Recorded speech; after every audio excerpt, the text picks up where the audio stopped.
I am Eleanor Adams, 35 years old, and a district court judge in this county for 3 years now.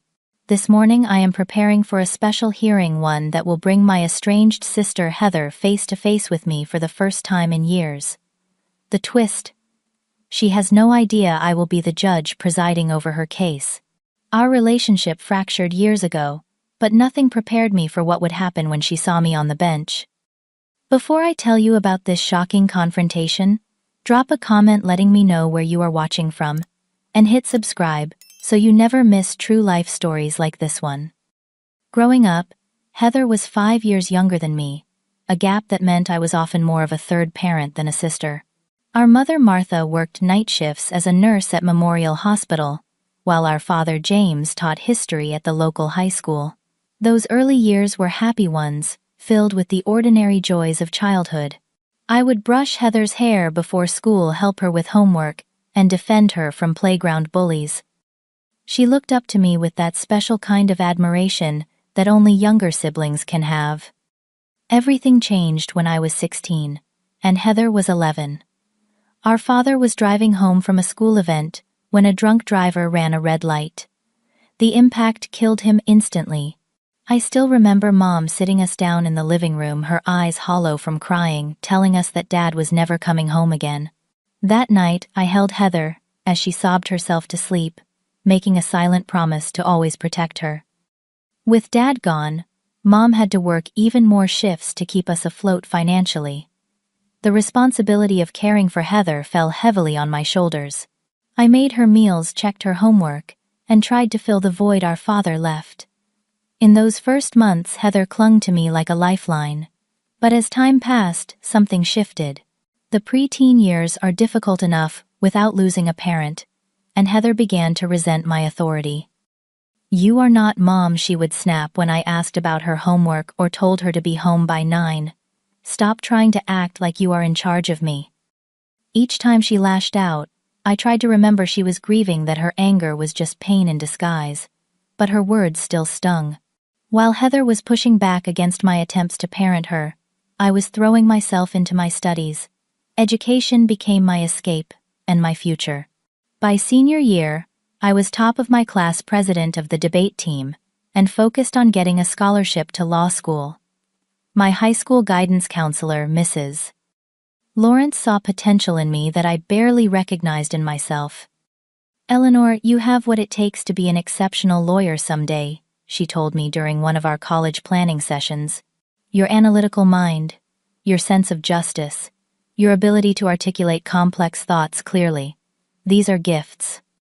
When I received a full scholarship to State University pre-law program, it felt like the first piece of good news our family had received in years. Mom was proud, though, exhausted from her endless shifts. Heather, however, saw my achievement as abandonment.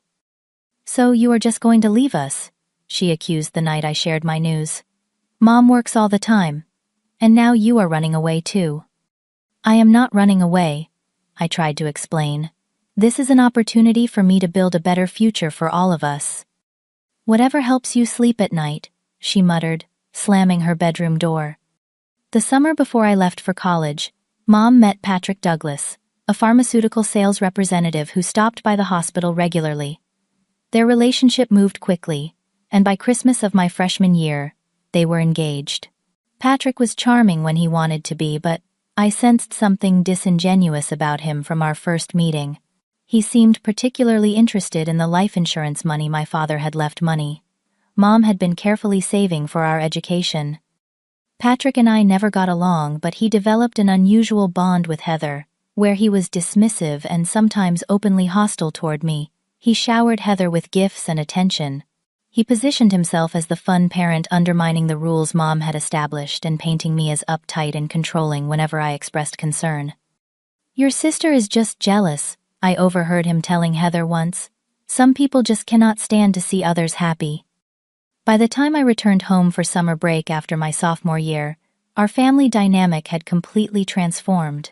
Mom seemed smaller, somehow deferring to Patrick on decisions that she would have made independently before. Heather, now 14, treated me like an unwelcome guest in what had once been our home. Patrick says you think you are too good for us now that you go to that fancy school, Heather informed me one evening, as I washed dishes. That is not true, I said, hurt by the accusation. I miss you guys every day. Heather just rolled her eyes, a gesture that would become increasingly familiar in our interactions. Sure you do. The wedding happened that August, a small ceremony in our backyard. I stood beside Mom smiling for photos while Patrick whispered something in Heather's ear that made her glare at me throughout the reception. Something irreparable was happening to our relationship, and I felt powerless to stop it. When I returned to school for my junior year, the phone calls home became less frequent. Heather rarely came to the phone when I asked for her, and when she did, her responses were monosyllabic and cold. With each visit home, the distance between us grew, cultivated carefully by Patrick's subtle comments and Heather's teenage resentment. By the time I graduated and moved on to law school, we were practically strangers, sharing a history that neither of us seemed to remember the same way. Law school was even more demanding than I had anticipated. I worked through holidays, took summer classes, and barely slept during finals week. When other students went home for breaks, I stayed behind to work as a research assistant for Professor Elizabeth Hamilton, a brilliant constitutional law expert who became my mentor. The rare times I did make it home, Heather was usually out with friends or holed up in her room, making it clear she had no interest in catching up. During my second year of law school, I met Thomas Winters, a fellow law student with a quick wit and ambitious plans for his future. We started dating, spending late nights quizzing each other on case law, and dreaming about the difference we would make in the justice system. For the first time since my father died, I felt like I was part of something meaningful, building a life I could be proud of. Meanwhile, Heather was spiraling. She started skipping school, her grades plummeted, and Mom called me in tears more than once about finding alcohol hidden in her room.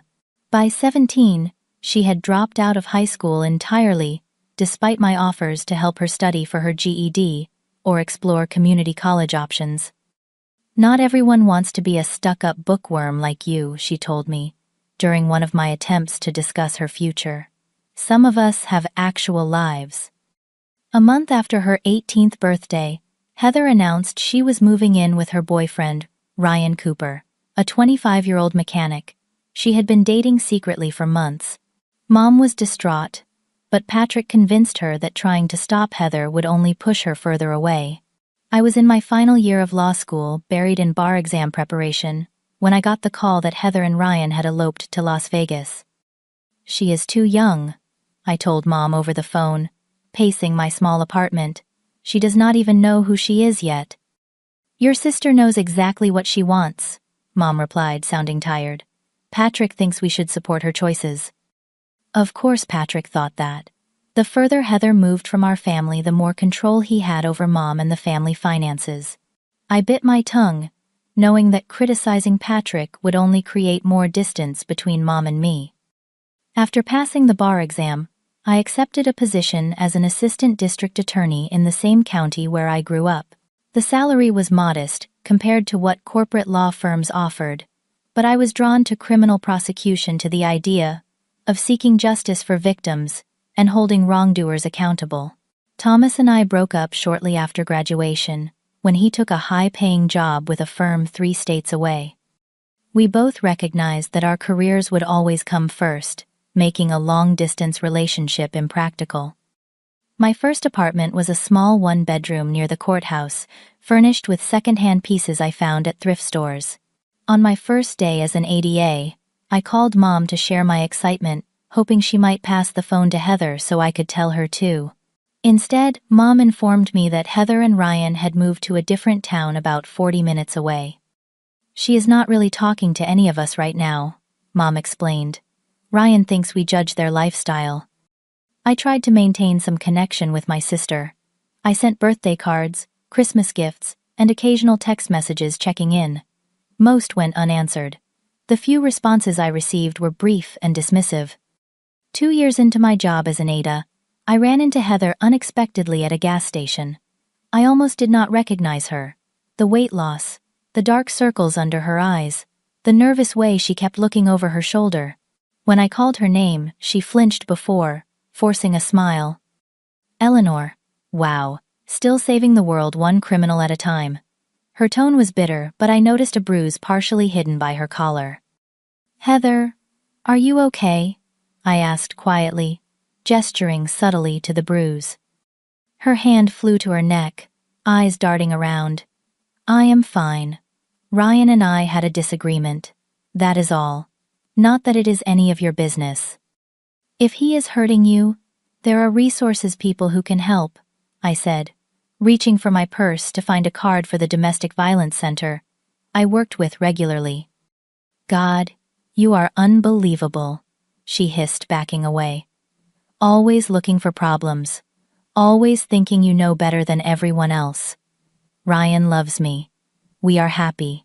Just because your relationship failed does not mean you get to sabotage mine. I am not trying to sabotage anything. I am worried about you. Save it for your courtroom speeches, she snapped, abandoning her shopping basket and heading for the door. Stay out of my life, Eleanor. I called Mom that night, expressing my concerns about what I had seen. She sighed heavily. Patrick spoke with Ryan. He said Heather fell carrying groceries. You know how clumsy she can be.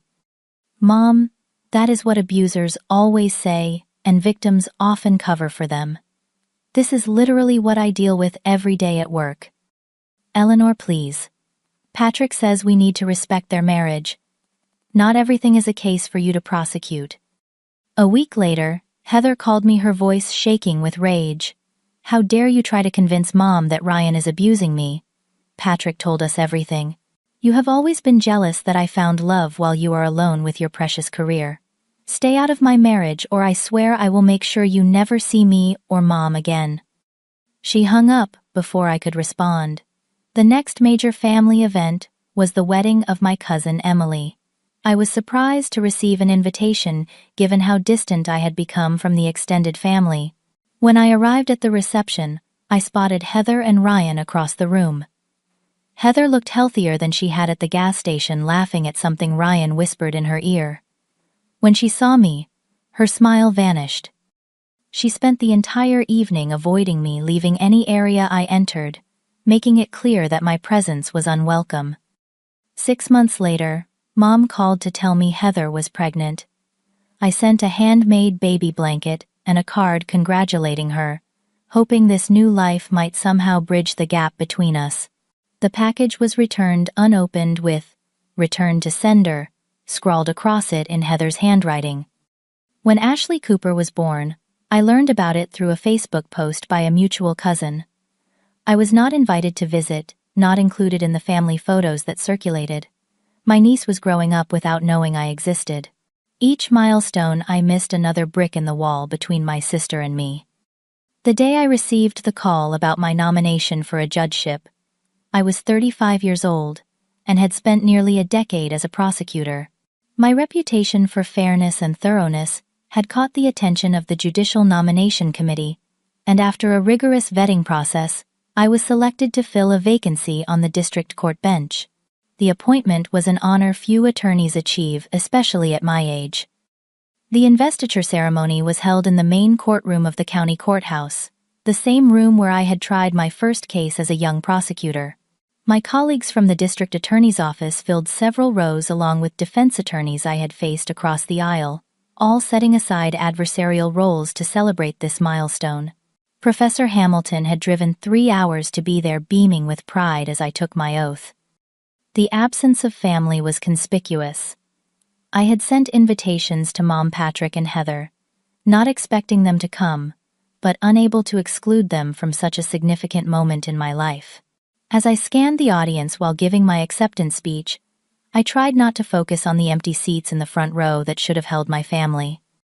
I pledged to uphold the law with integrity, to treat every person who enters this courtroom with dignity and respect, and to remember always that justice must be both fair and compassionate.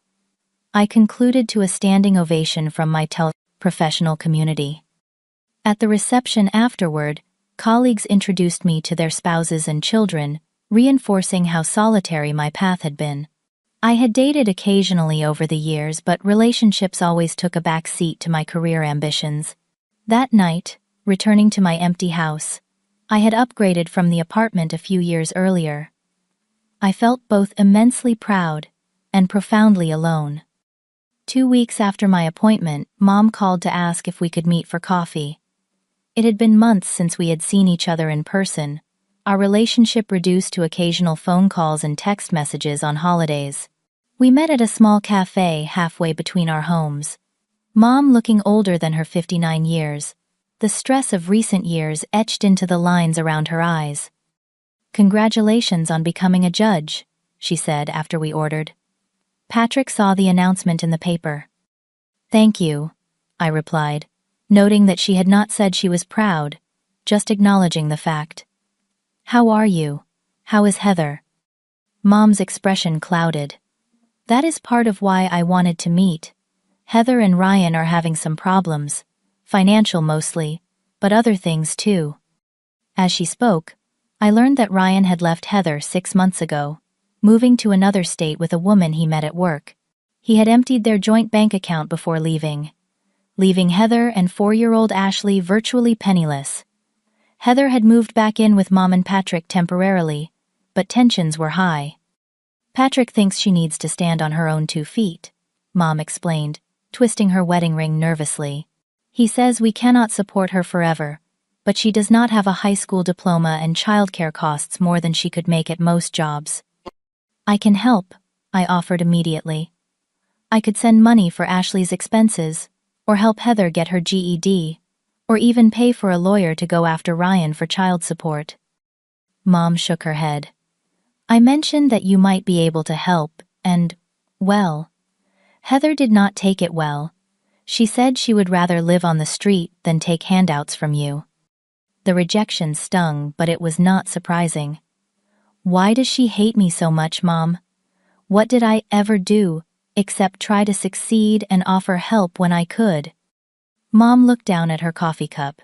"She thinks everything came easy to you. The scholarships, the career, the recognition. She does not see how hard you worked. And Patrick, well, he has never been your biggest fan." "That is an understatement," I said dryly. "He tells Heather things," sometimes Mom admitted, looking uncomfortable, "about how you must have connections to get appointed as a judge so young, how people like you step on others to get ahead." I felt the familiar mixture of hurt and anger that conversations about Patrick always provoked. "And you let him say these things. You know they are not true." "I am caught in the middle, Eleanor. I love both my daughters. I love my husband. I cannot constantly be the referee." We parted with a stiff hug, Mom promising to let me know if Heather changed her mind about accepting help. Driving home, I wondered when exactly my family had become strangers, and whether there was any path back to the closeness we once shared. In the months that followed, I immersed myself in my new role as judge. The learning curve was steep, the responsibility sometimes overwhelming, but I found deep satisfaction in ensuring that my courtroom was a place where justice was administered fairly and compassionately. I developed a reputation for thoroughness, for reading every document in every case file, for giving each matter before me, no matter how small, my complete attention. Outside the courtroom, my life remained solitary. I had a small circle of friends, mostly other legal professionals who understood the demands of the job. I volunteered with a literacy program at the local library, on weekends finding joy in helping children discover the escape and empowerment that books had provided me in my own childhood.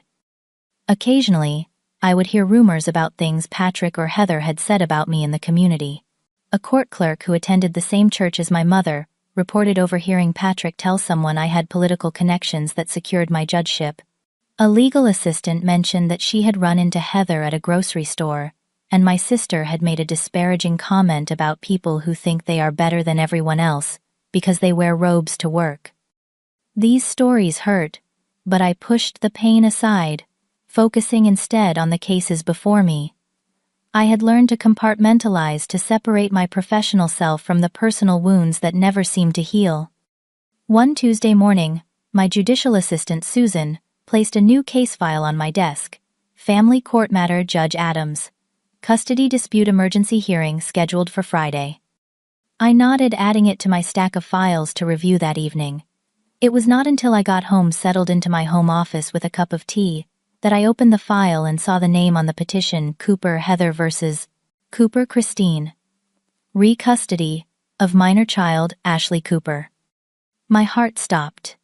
Heather was involved in a custody battle with her former mother-in-law over Ashley, and I was assigned to be the judge. The ethical dilemma was immediate and overwhelming. As a judge, I was required to recuse myself from cases involving family members, or where my impartiality might reasonably be questioned. But the rural nature of our judicial district meant that emergency reassignments were complicated. All other judges had full dockets, and postponing an emergency custody hearing could have serious consequences for the child involved. I spent hours that night reviewing the Code of Judicial Conduct, searching for guidance. Early the next morning, I requested a meeting with Chief Judge Diana Wright, a seasoned jurist who had become a mentor since my appointment. "Eleanor," she greeted me, gesturing to the chair across from her desk. Susan said it was urgent. I placed the file on her desk. "I have been assigned a case involving my estranged sister, a custody matter." Judge Wright raised her eyebrows, opening the file. "Heather Cooper is your sister?" "Yes. We have not spoken in years. She actively dislikes me, actually." "That complicates things," she acknowledged, scanning the documents. "Normally recusal would be automatic, but we are short-staffed with Judge Brewer on medical leave and Judge Patel at that conference in Washington." "I know. That is why I wanted your guidance. The hearing is set for Friday. Already notice has gone out to the parties. Postponement would mean at least a 2-week delay." Judge Wright leaned back in her chair, studying me thoughtfully. "What does your gut tell you, Eleanor? Can you be impartial in this case?" I considered the question carefully.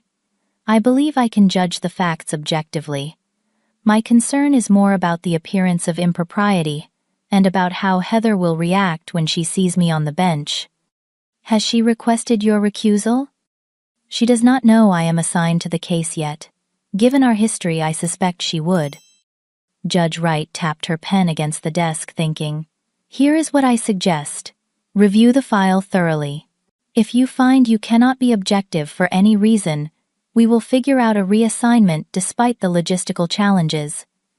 If you believe you can rule based solely on the facts and the law, proceed with the hearing." "And if Heather objects to my presence?" I asked. "You consider her objection as you would any other recusal request, based on its legal merit rather than emotional content," Judge Wright replied firmly. "This is not about your relationship as sisters. This is about whether justice can be properly served." I nodded, gathering the file. "Thank you, Diana." "Eleanor," she called as I reached the door. "Remember that sometimes the hardest decisions we make are the ones where personal and professional ethics intersect. Trust your training." Back in my chambers, I began a thorough review of the case file. The more I read, the more concerned I became about Ashley's situation. According to the petition filed by Christine Cooper, Ryan's mother Heather had been evicted from her apartment 3 times in the past year for non-payment of rent. Ashley had missed numerous days of kindergarten, and a teacher had reported the child often came to school hungry and in unwashed clothes. Most concerning there was a police report documenting an incident where Ashley had been found wandering alone at a local park nearly half a mile from Heather's apartment, while my sister was allegedly asleep at home. Christine Cooper was requesting temporary custody, claiming Heather's instability and neglect put Ashley at risk. Attached to her petition were affidavits from Ashley's teacher, a pediatrician who had treated Ashley for malnutrition, and neighbors who attested to seeing Ashley unsupervised on multiple occasions.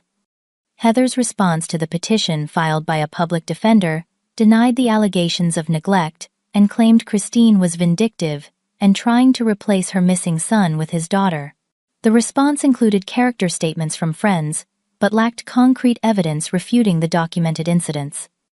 That night, I barely slept, torn between my duty as a judge and my complicated feelings as a sister.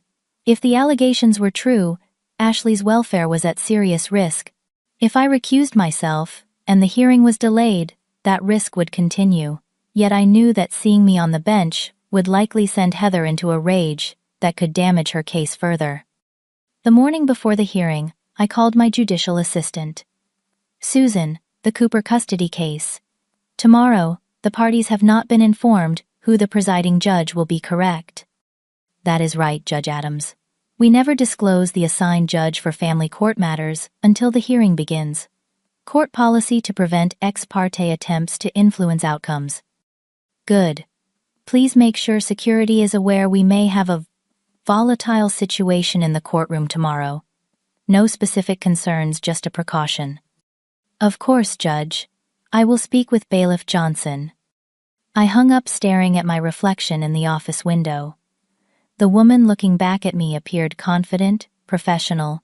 A black robe draped over her shoulders, signifying authority and impartiality.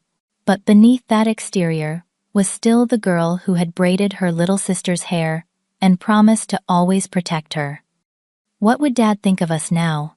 I whispered to my reflection, receiving no answer but the silent echo of my own doubt. The morning of the hearing, I arrived at the courthouse earlier than usual. The ritual of preparation calmed me, donning the robe, reviewing my notes one final time, ensuring the courtroom was properly set up. Bailiff Johnson checked in, confirming he would be present throughout the proceedings. "Any specific concerns I should know about, Judge Adams?" he asked. "One of the parties may be unhappy to see me presiding," I explained vaguely. "Just be prepared for a potentially emotional reaction." As the clock ticked closer to 9 a.m., I sat in my chambers taking deep breaths and centering myself in the principles that had guided my legal career. Whatever happened next, I would ensure that Ashley's best interests remained the priority. That was what mattered most, regardless of the personal cost.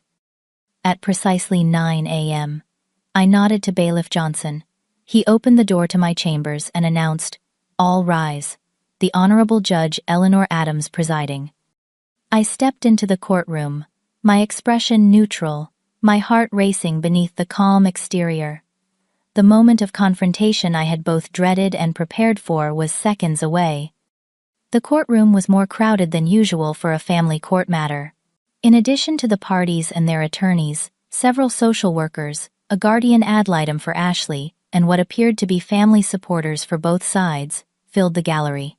The tension in the air was palpable, even before I entered. As I took my seat at the bench, I scanned the room professionally, not allowing my gaze to linger on any one person. Christine Cooper sat on the left side with her attorney Sarah Barnes, a well-respected family law practitioner I had encountered many times before.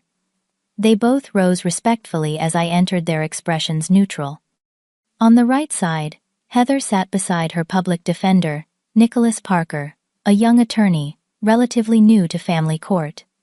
Heather was looking down at some papers, not yet aware of who had entered the courtroom. She had changed since I last saw her. Her blonde hair was shorter, with dark roots showing, and she had lost weight she could not afford to lose. The years had not been kind to my little sister. "Good morning," I began, keeping my voice steady and professional. "This is case number FC 20250734, Cooper v. Cooper, regarding custody of minor child Ashley Cooper. Counsel, please state your appearances for the record." Sarah Barnes stood first. "Sarah Barnes for the petitioner, Christine Cooper, Your Honor." Nicholas Parker rose next. "Nicholas Parker, Public Defender's Office, representing the respondent, Heather Cooper." As he spoke, Heather finally looked up. Our eyes met, and I watched the progression of emotions across her face: shock, confusion, disbelief, and finally white-hot fury. Her mouth fell open, then snapped shut. Her hands gripped the table so hard her knuckles turned white. Before we begin, I continued, maintaining my judicial demeanor.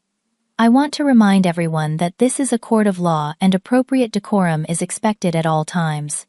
The welfare of the child is our primary concern today." Heather shot to her feet, ignoring her attorney's attempt to pull her back down. "What the hell is this?" she demanded, her voice shrill with anger. "She cannot be the judge. She is my sister." Nicholas Parker looked between Heather and me, his expression shifting from confusion to alarm. "Your Honor, I was not aware of any familial relationship between yourself and my client." Before I could respond, Heather continued, her voice rising with each word. "This is a setup. She has always hated me, always tried to control me. She cannot be objective." "Miss Cooper," I said firmly, "please lower your voice and address the court with respect, or you will be held in contempt." "Respect?" Heather laughed bitterly. "You want respect when you are sitting up there pretending to be important. You worthless manipulative." Miss Cooper, Bailiff Johnson, stepped forward, his presence a reminder of the authority of the court. Nicholas Parker was frantically whispering to Heather, trying to calm her, but she shook him off. "I want her removed," Heather shouted, pointing at me. "She is a fraud. She is just here to take my daughter away because she never had kids of her own. She is worthless scum, pretending to be someone important." The courtroom had gone completely silent except for Heather's voice. Christine Cooper looked stunned while Sarah Barnes was scribbling notes rapidly, likely documenting Heather's outburst for later use in her arguments. I took a deep breath, maintaining my composure. "Miss Cooper, I understand this is a surprise to you. However, your behavior is inappropriate for this courtroom. I am going to give you one opportunity to compose yourself and proceed professionally. If you cannot do so, you will be held in contempt of court." Heather's face was flushed with rage. "You cannot judge my case. It is a conflict of interest. Someone get a real judge in here." Nicholas Parker finally managed to get Heather's attention. "Miss Cooper, please sit down. Let me handle this legally." He turned to address me. "Your Honor, given the apparently close familial relationship, we respectfully request your recusal from this case." I nodded, acknowledging the request. "Counsel, I appreciate your concern.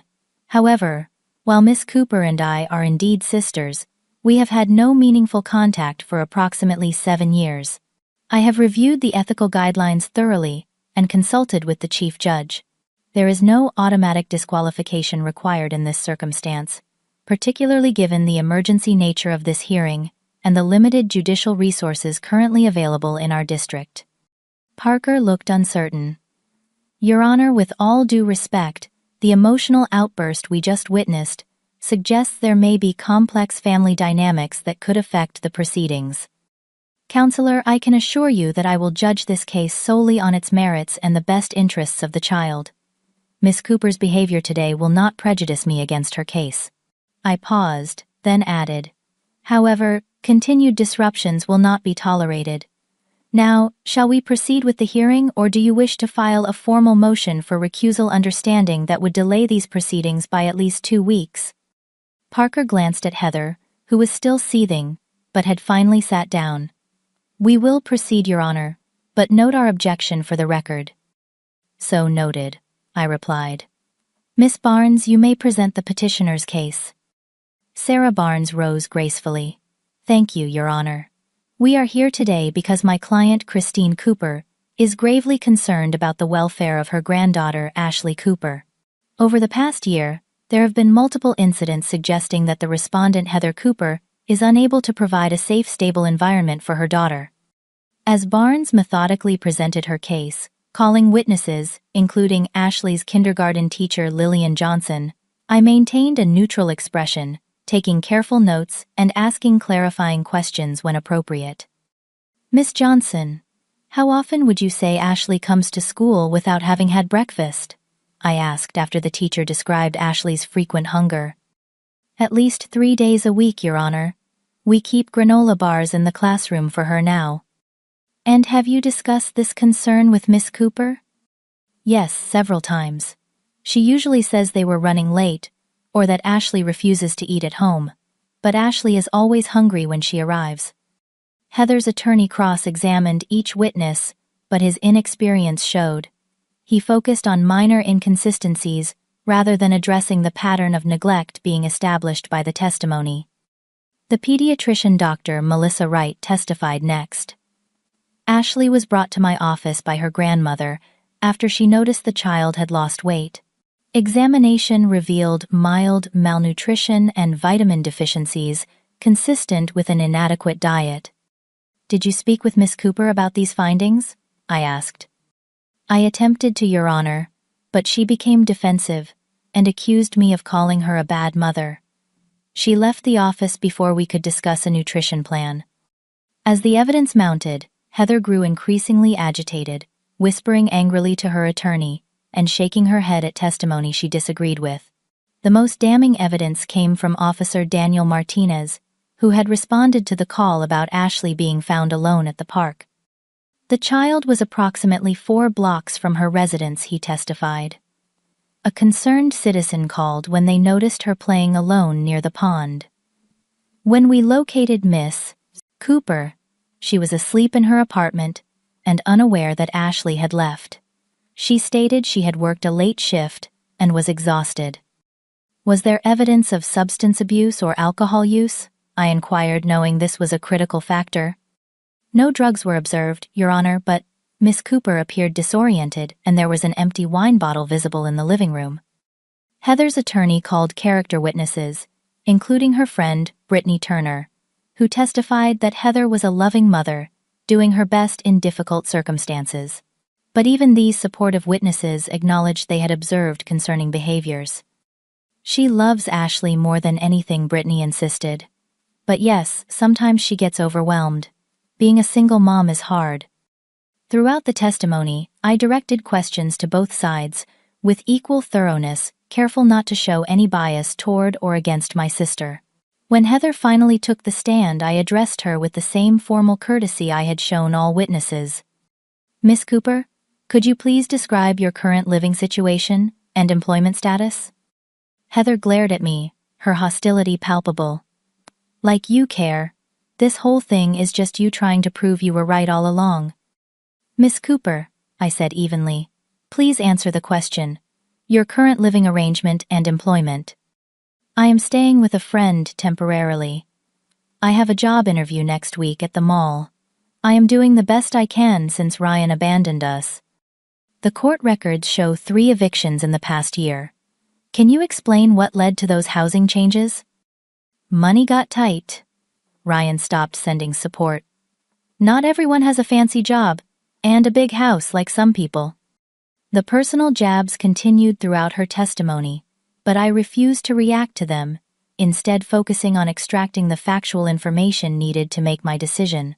When Christine Cooper testified about her relationship with Ashley and her concerns about Heather's parenting, I was equally rigorous in my questioning.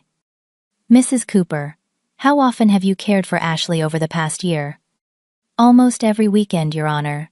And sometimes during the week, when Heather has night shifts, Ashley has her own room at my house." "And have you attempted to help Miss Cooper with her housing and financial challenges?" "Yes, I offered to let them both live with me, but Heather refused. I have also offered financial help, which she sometimes accepts and sometimes does not." As the hearing approached its 3rd hour, an unexpected voice called from the gallery. "I would like to speak on behalf of my stepdaughter." Patrick Douglas stood up, his presence a surprise even to Heather. After being sworn in, he launched into a defense of Heather that quickly devolved into attacks on my character. "Heather has always been the compassionate one, the one who puts family first," he stated, looking directly at me, "not like some people who abandon their families to chase ambition. Eleanor has always been jealous of Heather's natural warmth and ability to connect with people." "Mr. Douglas," I interrupted, "this testimony is not relevant to the custody matter before the court. Please restrict your comments to observations about Miss Cooper's parenting abilities and home environment." He smirked. "Of course you would say that. You cannot stand hearing the truth about yourself." "Mr. Douglas, this is your final warning. One more irrelevant or disrespectful comment, and you will be removed from the courtroom." He changed tactics, then claiming that Ashley was perfectly happy and healthy in Heather's care, that the teacher and doctor were exaggerating their concerns, and that Christine Cooper was vindictive and controlling. When both sides had presented their cases, I called for closing arguments. Sarah Barnes emphasized the pattern of neglect and instability, while Nicholas Parker argued that Heather was a loving mother facing temporary challenges who just needed support, not separation from her child. As Parker finished his argument, Heather suddenly rose again. "This is all a lie. She has wanted to destroy me for years. Ever since we were kids, Eleanor has thought she was better than me. Now she is going to use her power to take my daughter away." The outburst was exactly what I had feared but expected. In that moment, all the professional distance I had maintained threatened to collapse under the weight of familial pain. But I drew a deep breath, remembering Judge Wright's words about the intersection of personal and professional ethics. "Miss Cooper," I said quietly but firmly, "the court understands that these proceedings are emotional and difficult. However, outbursts of this nature do not help your case. They do, however, provide insight into the emotional environment in which Ashley is being raised." Heather's face crumpled, then anger giving way to tears. "You have no idea what it is like," she sobbed. "You have your perfect life, your perfect career. You have never struggled like I have. You have never known what it feels like to fail at everything." For a brief moment the courtroom faded away, and I saw not the angry woman before me, but the little girl whose hair I had once braided, whose tears I had once wiped away. But Ashley's welfare depended on my ability to see clearly now, to judge fairly based on facts, rather than shared history or lingering love. This court will take a 30-minute recess to review all evidence and testimony before rendering a decision, I announced, rising from the bench. Court is in recess. In my chambers I reviewed my notes, meticulously examining each piece of evidence and testimony. The case was both more straightforward and more complicated than most custody matters I handled. The evidence of neglect was substantial and concerning. Multiple independent witnesses had testified to Ashley's unsafe living conditions, inadequate supervision, and physical signs of neglect, like hunger and poor hygiene. Yet I was acutely aware that every decision I made would be scrutinized for bias. If I ruled in favor of Christine Cooper, Heather would see it as confirmation of her accusations that I was using my position to punish her. If I ruled in her favor despite the evidence, I would be failing in my duty as a judge, and more importantly, potentially placing Ashley at continued risk. A knock at my door interrupted my thoughts. "Come in," I called, expecting Susan with additional documents. Instead, Judge Wright entered, closing the door behind her. "I observed part of the hearing," she said without preamble. "Quite a situation you have there." "That is an understatement," I replied, gesturing for her to sit. "I am trying to focus solely on the evidence, but it is challenging when the respondent keeps making it personal." Judge Wright nodded. "I noticed. For what it is worth, I thought you handled her outbursts with remarkable restraint and professionalism." "Thank you," I said, genuinely appreciative of her support. "I am concerned about how my ruling will be perceived regardless of which way it goes." "Eleanor," she said, leaning forward in family court, "there are rarely decisions that make everyone happy. Our job is not to be popular or even understood. It is to protect those who cannot protect themselves, based on the evidence before us. You know this." "I do," I agreed. "The evidence in this case is clear. I am just struggling with the personal element." "Then, set it aside," she advised, rising to leave. "You are not Eleanor, the sister in that courtroom. You are Judge Adams, and your duty is to Ashley Cooper." When she was gone, I turned again to the file, reading through the Guardian ad litem's report one more time. Lisa Martinez, the experienced social worker appointed to represent Ashley's interests, had spent time with the child in both homes and interviewed her teachers, doctors, and both potential guardians. Her recommendation was unequivocal: temporary custody should be granted to Christine Cooper, with supervised visitation for Heather, pending Heather's completion of parenting classes and establishment of stable housing and employment. The decision crystallized in my mind. It was what I would have ruled in any similar case, regardless of who sat at the respondent's table. With clarity came a measure of peace. I was not betraying my sister. I was fulfilling my oath to uphold the law and protect the vulnerable. When I returned to the courtroom, the tension had escalated. Heather was in a heated, whispered conversation with Nicholas Parker, while Patrick was openly glaring at me from the gallery. Christine Cooper sat quietly beside her attorney, hands folded in her lap, her expression one of resigned determination. "Court is now in session," Bailiff Johnson announced as I took my seat. After careful review of all testimony and evidence presented today, I began, my voice steady and formal. This court must make its determination based on one paramount consideration: the welfare and best interests of Ashley Cooper. I outlined the evidence, methodically acknowledging both the concerning patterns of neglect and the clear love Heather had for her daughter.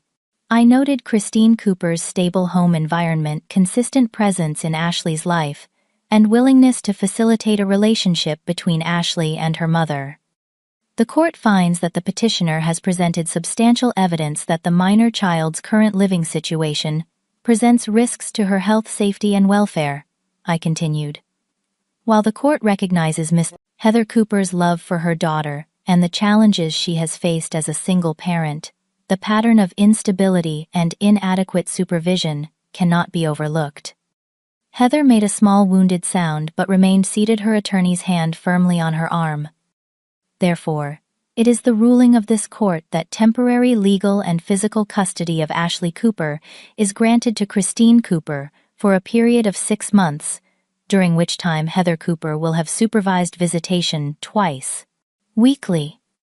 I outlined the conditions for Heather to potentially regain custody: completion of a parenting class, securing stable housing and employment, and regular meetings with a family counselor.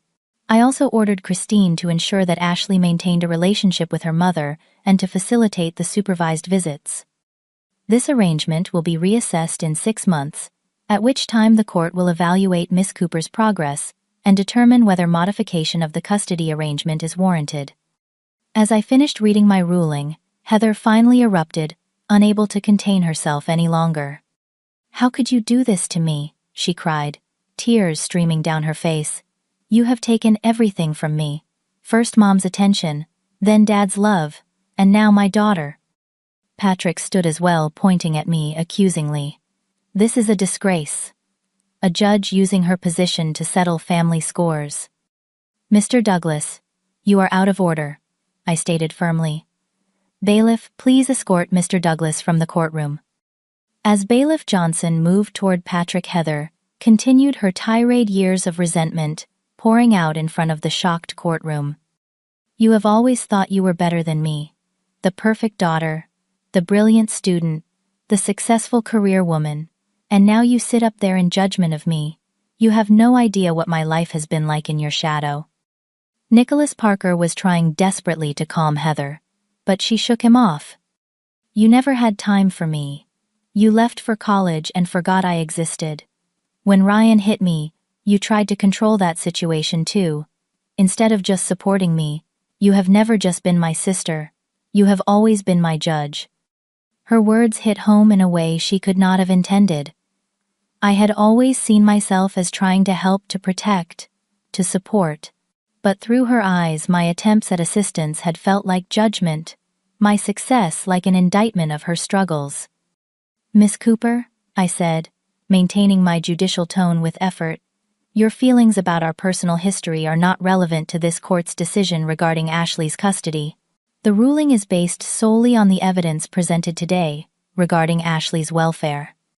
"Bullshit," she sobbed, the word echoing in the hushed courtroom. "This is personal, and you know it." "Heather," I said briefly, dropping the formal address, "this is not the time or place to address our history.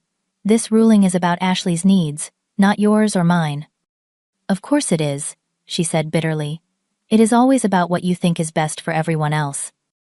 Nicholas Parker finally managed to guide Heather back to her seat, whispering urgently in her ear. Christine Cooper looked shaken by the outburst but relieved by the ruling. "This court stands adjourned," I announced, rising quickly and retreating to my chambers, where I finally allowed myself a moment of pure emotion, hands shaking, as I removed my robe. Susan appeared at my door. "Judge Adams, Miss Cooper's attorney, has requested a brief meeting with you in chambers. He is alone." I hesitated, then nodded. "Send him in." Nicholas Parker entered looking uncomfortable, but determined. "Your Honor, I want to apologize for my client's behavior. I was unaware of your relationship until today." "No apology necessary, Counselor. It was an emotional hearing." He shifted his weight. "With all due respect, Judge Adams, while I believe your ruling was legally sound based on the evidence, the optics of this situation are problematic. I am concerned about potential grounds for appeal based on the undisclosed familial relationship." "I understand your concern, Mr. Parker. However, I disclosed the relationship at the beginning of the hearing, and I offered you the opportunity to request formal recusal, which would have delayed proceedings. You chose to proceed."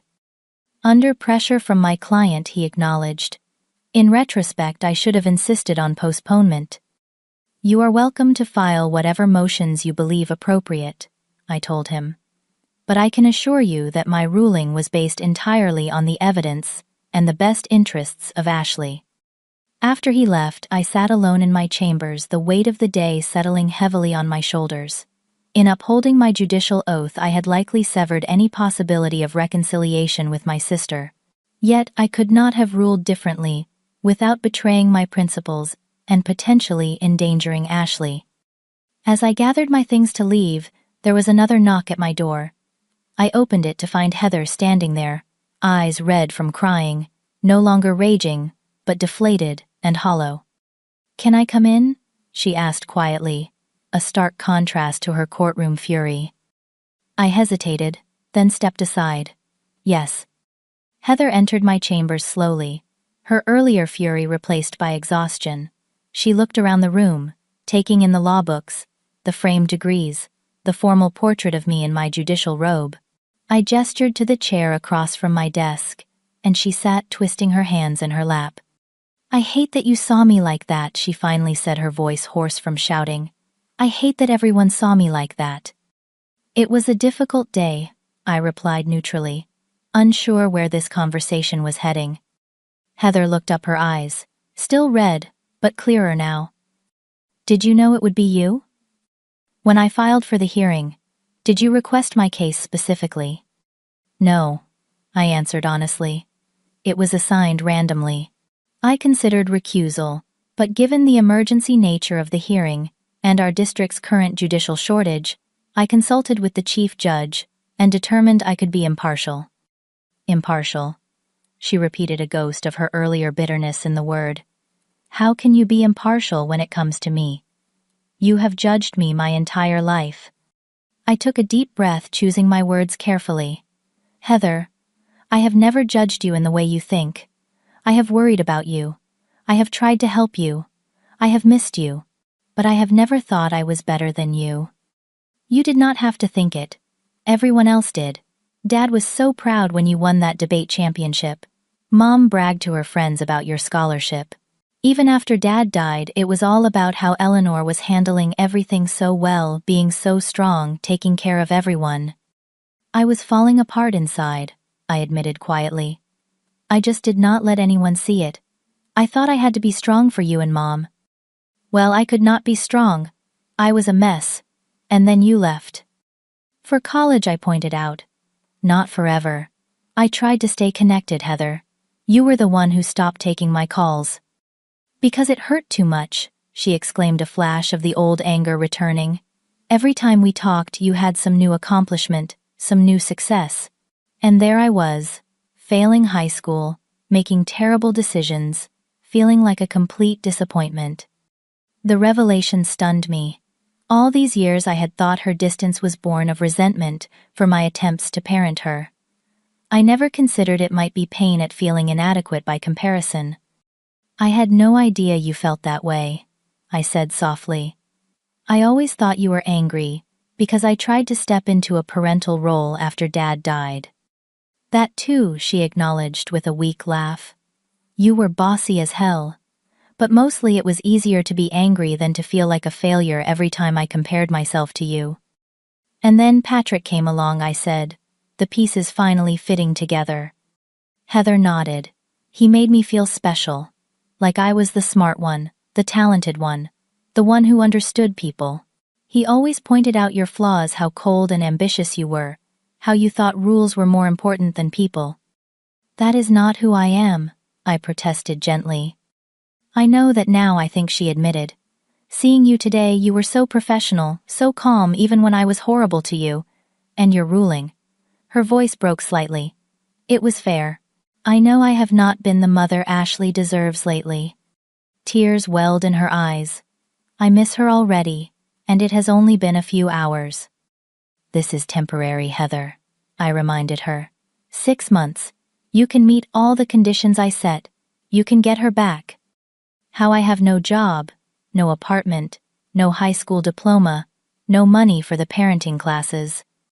I hesitated, then made an offer I had made many times before, hoping this time would be different. I can help you. Not as a judge, but as your sister. I can help with the costs of the classes, maybe assist with finding an apartment. She looked suspicious. Why would you do that after everything I said today? After years of me treating you terribly?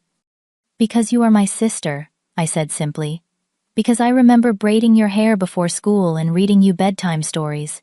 Because despite everything, I have never stopped caring about you. Heather was quiet for a long moment. I do not know if I can accept your help.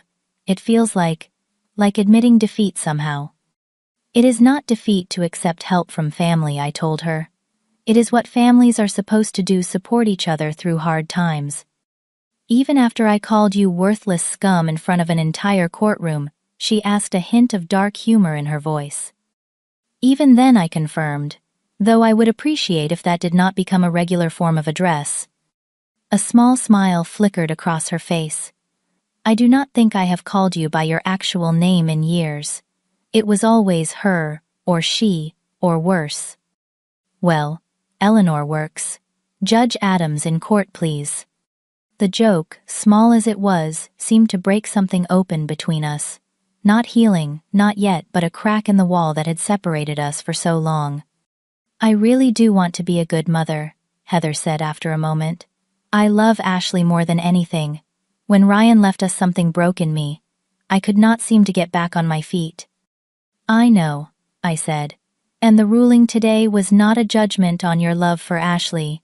It was about her immediate safety and stability, while you get the support you need. Heather nodded slowly. Christine is good to her. She will be okay there for a while. She looked up at me. Would you want to meet her sometime? Ashley, I mean. She is 6 now. The offer took my breath away. I would love that. Whenever you think it is appropriate. Maybe after one of my supervised visits, once we have talked to her about who you are, her aunt, not just the judge who decided where she lives. I would like that very much. When Heather left my chambers that evening, nothing was resolved. The years of hurt, misunderstanding, and resentment could not be erased in a single conversation. But something had shifted. A door had opened that had been closed for far too long. Over the next 3 months, I kept my distance professionally from Heather's case, having another judge handle the progress reviews. But personally, I began to rebuild a relationship with my sister. I helped her find an apartment she could afford with her new job at a local bookstore. I paid for her parenting classes and drove her to sessions when her car broke down. Slowly, tentatively, we began to talk about the years we had lost, the misunderstandings that had driven us apart. Patrick was furious about our reconciliation, spreading rumors that I had blackmailed Heather into a relationship by holding her daughter hostage. But for the first time, Heather defended me, telling him firmly that he did not get to dictate her family relationships anymore. Mom was cautiously optimistic, joining us for dinner one evening, the 3 of us together for the first time in nearly a decade. The conversation was sometimes awkward, sometimes emotional, but by the end, we were looking at old family photos and even laughing at shared memories. At the 6-month review hearing presided over by Judge Wright, Heather was granted expanded visitation rights, including overnight stays with Ashley.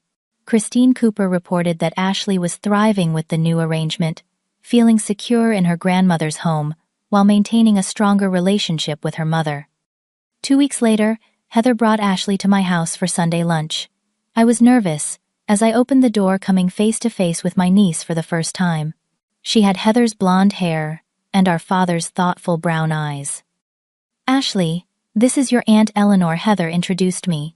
"She is a judge but also my big sister." Ashley studied me seriously.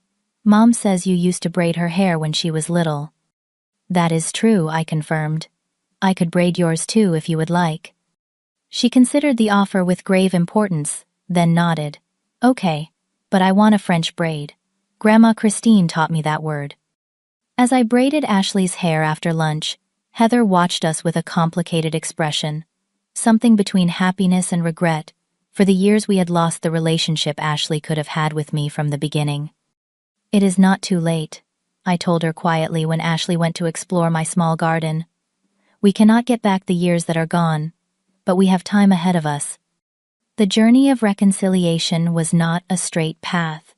There were difficult conversations, setbacks, and moments when old resentments flared. But there was also healing understanding and the slow rebuilding of trust.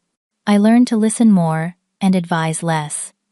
Heather learned to see my success not as an indictment of her struggles, but simply as a different path. 1 year after that fateful court hearing, Heather regained primary custody of Ashley with Christine, remaining actively involved in her granddaughter's life. I was there the day Ashley moved back into Heather's apartment, now clean, stable, and filled with books and art supplies. The smile on my sister's face as she helped Ashley arrange her stuffed animals on her bed was worth every difficult moment of our journey. What I learned through this experience was that true justice is not blind to human complexity. It sees clearly the facts and evidence, but it also recognizes the capacity for growth and change. As a judge, I must apply the law impartially, but as a human being, I must never forget that behind every case file is a story. A person struggling, failing, trying, hoping. My sister called me worthless in court that day, but what she really meant was that she felt worthless in comparison.